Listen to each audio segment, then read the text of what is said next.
Мен ушул жерден бир нече жолу сентябрь айында суу самырда жааган кар боюнча маселени көтөргөм да.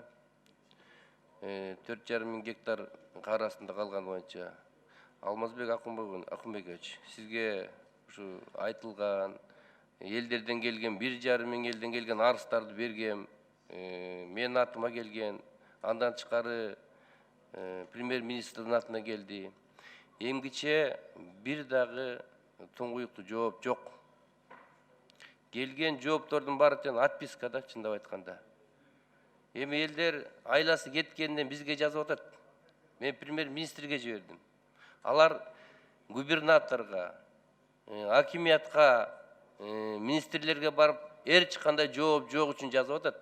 А бу жерден сиздердин жообуңуздар, мага келген жооп боюнча сиздер алдыңар да кайта эми МЧСке жиберип атасыңар, губернаторго жиберип атасыңар, айыл чарба министрине жиберип атасыңар. Алар чече албаган жоопту кантип чечет эми? Элдерди алдабай болот же болбойт деп бир жообун бербейсиздерби? Элдерди үмүттөндүрбөй. Кыш келип калды. Бир айдан кийин суу самырда уже ноябрдан баштап кар жаайт. Ушул боюнча ачык, таза жообун берип коюңуздарды Алмазбек Акунжанович суранам. Экинчи маселе. Ушул эле суу самыр айылында 5 айылда бир дагы маданият үйү жок да. Бирок быйыл маданият үйүнө акча бөлүнүп, пайдубалы түптөлгөн. Биз барып азыр пайдубалына ачылганына барып келгенбиз. Бирок акчанын жетишпестигинен пайдубалы бүттү да ошону токтоп калды.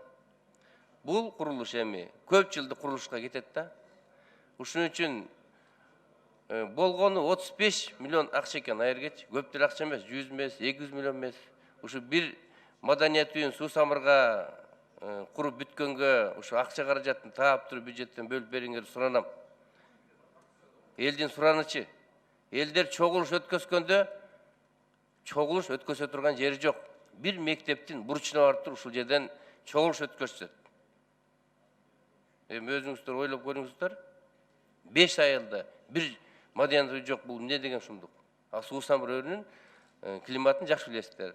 Ушул боюнча сиздерден сураныч, бюджетке киргизип, кошумча акчаны бөлүштүрүп туруп, ушул курулушту бүтүрүп бергенге жардам бериңиздер. Рахмат.